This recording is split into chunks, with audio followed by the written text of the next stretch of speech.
بسم اللہ الرحمن الرحیم 27 نومبر 2023 16ویں قسط تبدیلی مذہب اسماعیلی سے اہل سنت 4 فروری 2004 کو جب میں نے قرآن کی ایک آیت، ایک حدیث اور ایک واقعہ پڑھ کر اسماعیلی مذہب چھوڑ دیا اور اہل سنت میں آ گیا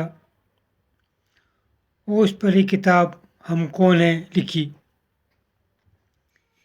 پشاور سے کراچی تک لوکل کونسل سے نیشنل کونسل تک کو بھیجی، لیکن ان کے پاس میرے سوالوں کا جواب نہ تھا، نہ ہی ان کے مشنریوں اور اسکالروں میں اتنی ہمت تھی کہ وہ میرے سامنے آ کر بات کر سکیں، بلکہ انہوں نے جماعت کو مجھ سے متنفر کرنا شروع کر دیا، جس کی وجہ سے بہت سے رشتہ داروں نے سلام دعا بند کر دی اور مجھ سے تعصب کرنا شروع کر دیا۔ اور اسی تعصب میں چیئرمین امین کلونی نے میری گلی کی نالی میں پتھر، اینٹ اور ریت مٹی ڈال کر بند کر دی اور اس پر RCC کے 2 پتھر لگا دیے کہ پتہ نہ چلے، جس کی وجہ سے میرے گھر کا پانی بند ہو گیا اور باتھ روم میں پانی جمع ہو گیا۔ تو جب میں نے تحقیقات کی تو نالی پر 2 بھاری کنکریٹ کی سل پڑی تھی جو کہ پہلے نہ تھی۔ میں نے جب ان کو اٹھایا تو اینٹ، ریت، پتھر ڈال کر بند کیا گیا تھا۔ میں نے ان کو اٹھایا تو نکاسی شروع ہو گئی۔ یہ کس نے کیا؟ باہر سے تو کوئی نہیں آیا تھا، یقیناً اندر سے ہی کسی نے کیا تھا یا کرایا تھا۔ میں نے بات نہ کی کہ فساد نہ ہو، لیکن میں جان چکا تھا کہ یہ امین کلونی چیئرمین کا کام تھا۔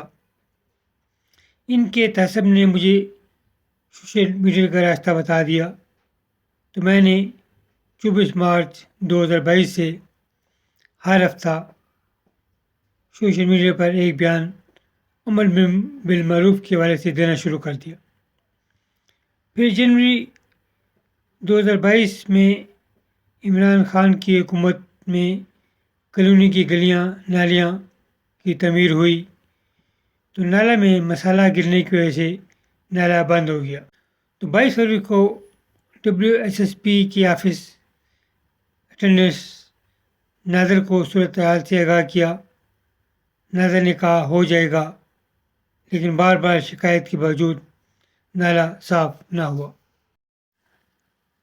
تو نادر کو تیسری بار شکایت کی تو اس نے فون کر کے انسپکٹر رشید کو آفس بلایا اور کہا کہ یہ 3 ہفتوں سے کمپلین کر رہا ہے، تم اس کا کام کیوں نہیں کرتے ہو؟ رشید نے مجھے دیکھتے ہوئے کہا کہ امین کالونی میں سب آغا خانی ہیں اور یہ مسلمان ہو گیا ہے۔ تو میں نے اسے کہا کہ میں مسلمان ہوں، ہندو ہوں، سکھ ہوں، تمہارا اس سے کیا کام؟ تم اپنا کام کرو۔ یہاں سوال یہ پیدا ہوتا ہے کہ اس کو کیسے معلوم ہوا کہ میں مسلمان ہو گیا ہوں؟ یعنی کوئی ہے جو اس کو نالہ صفائی سے منع کرتا ہے، اور اسی نے میرے بارے میں بھی رشید کو بتایا ہے۔ نادر نے مجھے رشید کا نمبر دیا کہ کل اس کو فون کر دینا، یہ نالہ صاف کر دے گا۔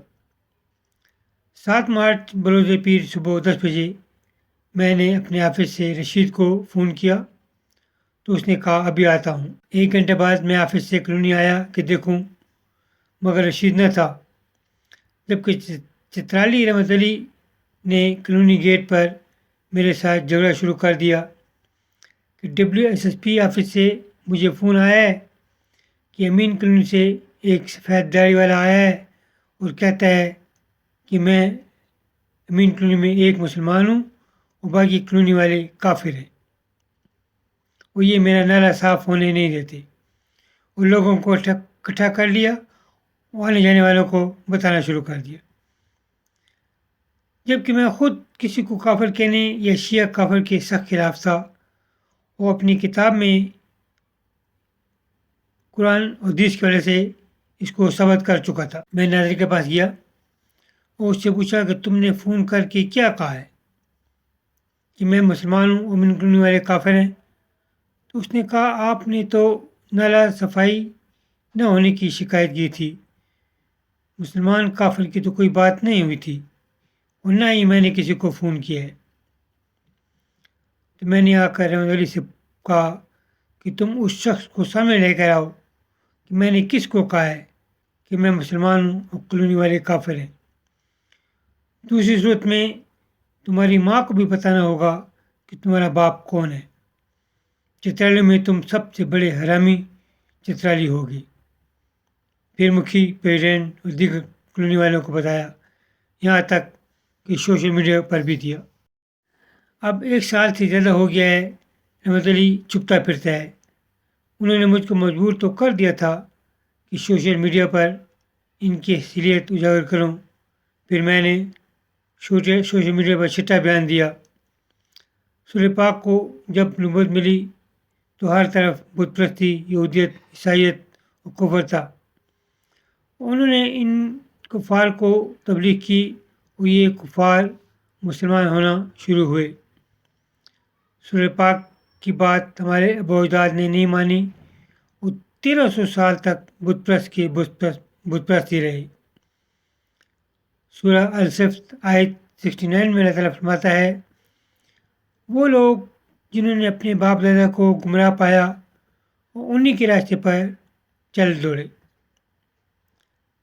سورہ پاک بھی مشرکین کو فرماتے تھے کہ ان بتوں کی پوجا نہ کرو، تو وہ جواب میں کہتے کہ ہم نے اپنے باپ دادا کو ان کی پوجا کرتے دیکھا ہے، کیسے چھوڑ دیں۔ دنیا میں اس وقت 65 مسلم ممالک ہیں اور اس میں پوری دنیا کی آبادی میں تقریباً 3 ارب مسلمان ہیں۔